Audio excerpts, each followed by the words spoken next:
Em,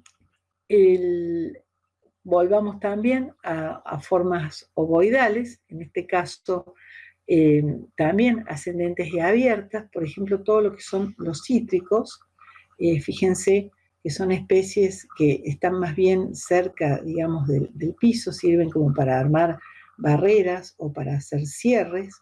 Acá tenemos otra especie que es interesante, es la Firmiana simplex, parasol de la China, que tiene un follaje, una silueta bien despegada, su copa digamos, del piso del tronco, totalmente diferente a lo que puede ser un cítrico, y se utiliza justamente para crear sombras y no, digamos, interrumpir las visuales de determinado sector, entre otros usos, ¿verdad?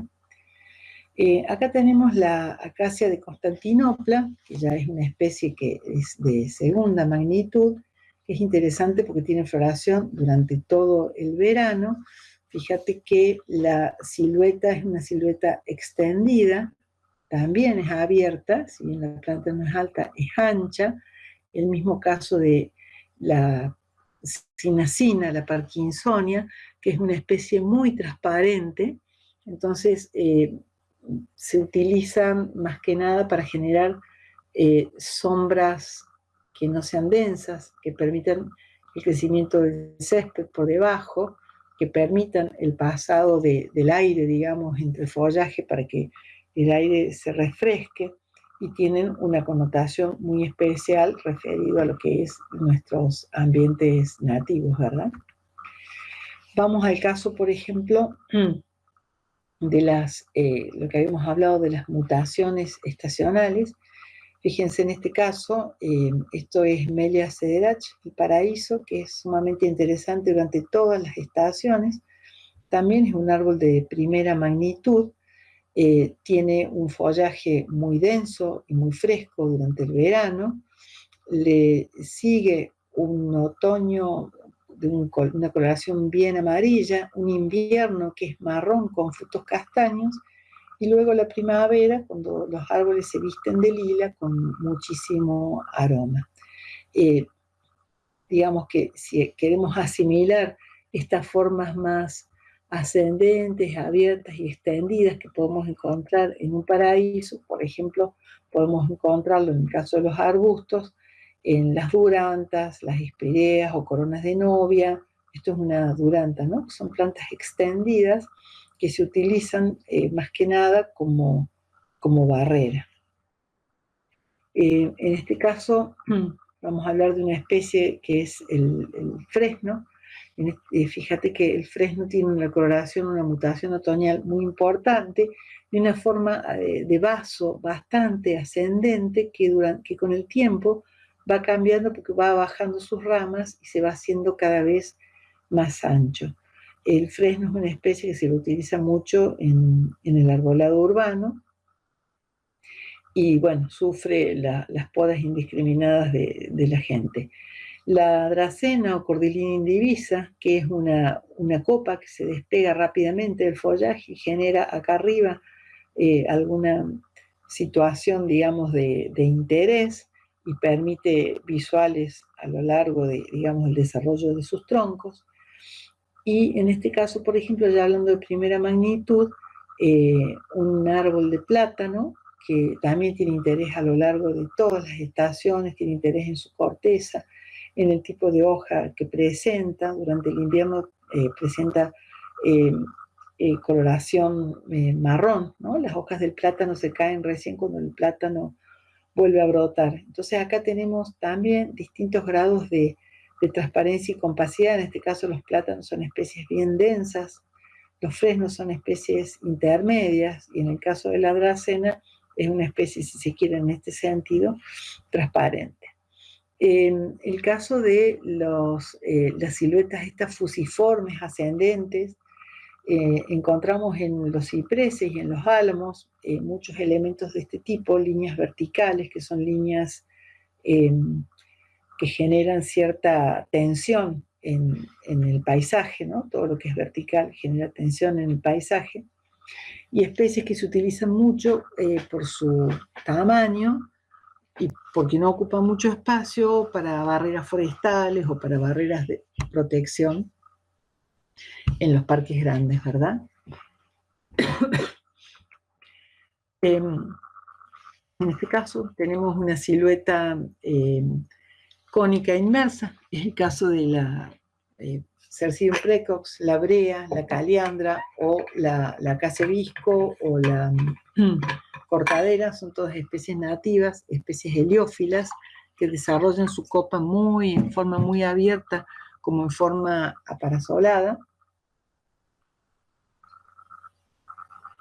y también tienen distintos grados de transparencia, y de acuerdo a la necesidad que nosotros tengamos de sol, de protección, de generación de sombra, de escala del espacio en el cual estemos trabajando, será la especie que vamos a seleccionar. Por supuesto, siempre teniendo en cuenta cuáles son las condiciones de suelo y de clima o ambientales que necesita la especie para ubicarse, ¿no? Eso sería más que nada la función de nosotros como ingenieros agrónomos, saber seleccionar las especies de acuerdo al uso que se está pensado en el diseño y al ambiente en el cual se encuentra. Acá tenemos el crespón, la Gestroemia, que es un gran arbusto o un árbol pequeño, que tiene una silueta cónica invertida. También sus ramas tienen, tienen ángulos ascendentes, agudos casi todos, y son especies que tienen muy interesante floración durante todo el verano y un muy interesante color de otoño, por lo tanto tienen atributos morfológicos perceptuales que son bastante duraderos, cambian durante el año, pero siempre tiene algún interés la planta. Otras formas diferentes, en el caso de las siluetas pendulares, que tienen que ver con líneas ya más suaves, con ramas que apuntan hacia el suelo y no hacia el cielo, que generan una percepción totalmente diferente a lo que pudieron haber sido las líneas verticales de los álamos. Entonces vamos a tener todas estas plantas péndulas como el Salix eritroflexosa, que es el sauce eléctrico, el Salix humboldtiana, que es más, si bien tiene un follaje péndulo, el ramaje de la planta es mucho más abierto y no tan llorón.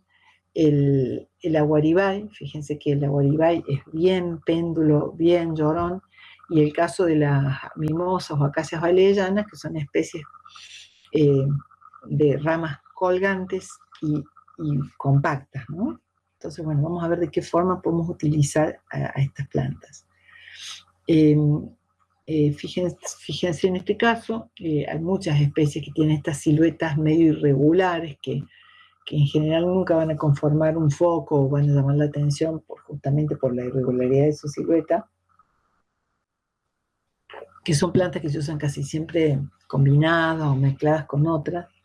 En este caso tenemos la piracanta, que es una especie bastante invasora en los ambientes serranos, que no se recomienda para nada su uso, que tiene, en este caso esto es un híbrido, que tiene una floración muy profusa en la primavera y una fructificación también muy profusa durante el otoño. No tiene una forma que podamos decir que esté muy definida. En el caso de la Paulonia tomentosa o el kiri, es una planta que tiene una forma irregular, pero más bien globosa, y a medida que se va haciendo adulta, se va abriendo cada vez el follaje y va cambiando, digamos, su forma. Y el ombu, que también es una especie de una copa bien irregular y densa, que en general se la utiliza siempre como un elemento solo y como un elemento focal.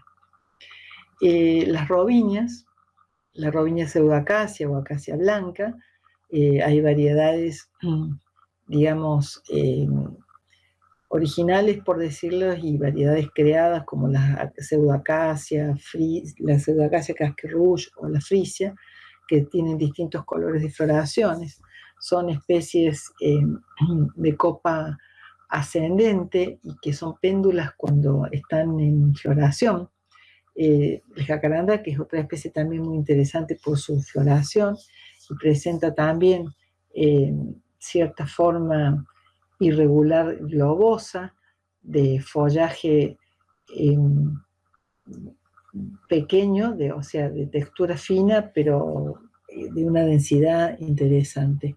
Y acá vamos a ver los pinos, algún tipo de, sí, estos casi todos son coníferas, que son especies que en general tienen despejado, en el caso de los pinos, despejada los troncos, las copas desarrolladas en las partes aéreas. Los ángulos de las ramas son ángulos más bien, en el caso de los pinos, abiertos y ascendentes. En el caso de los cedros estamos hablando de ángulos bastante abiertos y especies que van generando como pisos, ¿no? Y especies muy, muy compactas y densas. El tulipalero, muy parecido también en estructura, pero caducifolio. Son especies que se las suele usar como foco, justamente porque es muy interesante o muy llamativa su forma, a lo mismo que las araucarias, ¿no? Que tienen un despeje, digamos, de un tronco principal y este desarrollo de la copa ascendente tipo parasol. Esto es una especie que si la quisiéramos tener, por ejemplo, en una cortina rompeviento, sí o sí, o sea, esta especie sirve para ganar altura, pero acá abajo debería tener algún elemento que tape, digamos, la entrada de los vientos. Una especie muy buscada por su coloración de otoño y por su connotación, no sé, europea, es el liquidámbar estiraciflua, que también es una planta muy interesante por su coloración, como les dije, otoñal, relativamente rápido crecimiento. Se la utiliza mucho como punto focal, sobre todo para el otoño, y la he estado viendo en arbolado urbano, cosa que me parece un error gravísimo porque es una especie muy grande.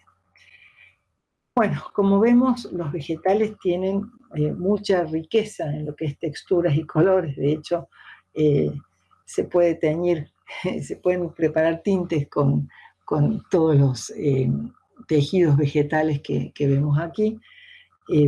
La variedad es impresionante y mientras más conozcamos de sus requerimientos y sus hábitos de vida, más interesantes van a ser nuestros trabajos porque mejor van a ser nuestras selecciones, ¿no? Entonces, la función de la vegetación estaría respondiendo al tipo de espacio verde que se trate y a sus propios requerimientos. ¿Qué quiero decir con esto? Que la vegetación va a ser apta para un lugar si está bien seleccionada y la función que debe cumplir tiene que ser también bien seleccionada. En este caso, por ejemplo, vamos a hablar de barreras de protección, que pueden ser barreras de protección acústica, contra vientos, o barreras de visuales, en el caso de autopistas muy grandes, por ejemplo. También podemos configurar espacios con estos grandes bloques de árboles. Fíjense que estos son plátanos, y en este caso si uno lo ve, camina por dentro, a escala humana, uno camina por una especie de túnel o un sendero muy lindo, y si uno pasa en un vehículo, lo que va a ver a su costado es una barrera mucho más compacta que si uno pasara caminando. Cuando uno viene caminando, depende, digamos, de la forma en que incide el sol y de la coloración que está teniendo el árbol según la estación del año, vamos a encontrar también que la atmósfera se tiñe de diferentes colores, pueden ser verdes o amarillentos o muy luminosos durante los inviernos. En este caso, fíjense que se genera una situación de sol, de contraste, ¿no? De todo lo que es sombra en este espacio que está conformado por árboles grandes y un espacio, una mancha de sol aquí en el medio del parque. Uno podría venir caminando con los ojos cerrados por este espacio y sentir cierta sensación de frescura, y a medida que se va llegando hacia este centro va a tener un cambio, digamos, en cuanto a lo que percibe de las temperaturas de alrededor. Entonces, fíjense, ahí lo que se estaría creando con esta conformación de sombras cerradas y después estos espacios abiertos, un prado abierto donde pueda desarrollarse césped, donde pueda haber actividades adentro, que en este caso estamos viendo un espacio que está limitado en altura, digamos, que está estructurado por los árboles, pero además está limitado y estructurado también a escala humana por arbustos de formas, digamos, eh, irregulares. Acá no importa tanto lo que es cada arbusto, sino la forma y el agrupamiento que están armando, que cierran de alguna manera este espacio donde uno puede llegar a permanecer.